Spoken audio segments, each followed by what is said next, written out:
대검찰청이 한명숙 전 총리와 관련한 재소자 위증 의혹 사건을 무혐의 처분하기로 최종 결정했습니다. 이번 사건의 공소시효가 내일 만료되는 만큼 수사지휘권을 발동했던 박범계 장관도 결과를 수용할 것으로 보입니다. 한동호 기자입니다. 대검 부장과 고검장 회의를 거친 뒤에도 재소자 위증 의혹에 대한 검찰의 최종 결론은 무혐의였습니다.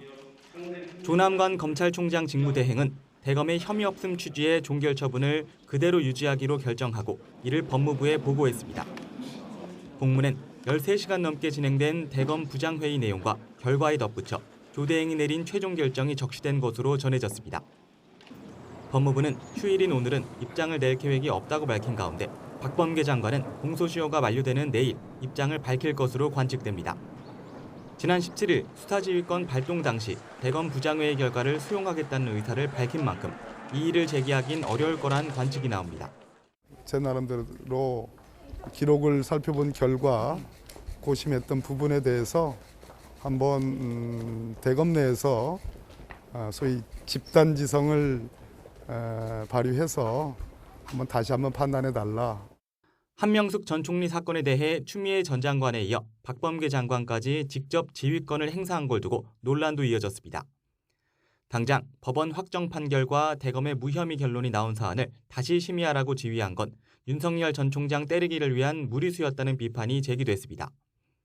반면 검찰의 회유, 협박이 분명해 보이는데도 무혐의 판단이 나온 건 그만큼 이 사건에 많은 것이 걸려있기 때문이라는 반론도 나왔습니다. 이 사건 감찰 조사를 담당했던 임은정 대검 감찰정책연구관은 불기소 결과에 만장일치가 아니었던 것에 감사한다며 씩씩하게 내일을 준비하겠다고 밝혔습니다. 위증 의혹에 대한 수사는 끝났지만 당시의 위법, 부당한 수사 관행에 대해선 법무부 감찰관실과 대검 감찰부의 합동 감찰이 남아 있습니다. 징계시효 3년은 이미 지났지만 감찰 결과 심각한 위법 사실이 확인되면 조의나 경고를 내릴 수 있습니다.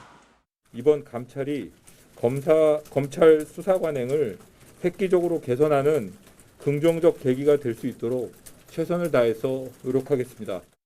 특히 이 사건 기소를 주장한 한동수 대검 감찰부장이 감찰 주체인 만큼 감찰의 공정성과 검찰 수사 관행을 둘러싼 논란이 또 한 번 불거질 수 있다는 전망이 나옵니다.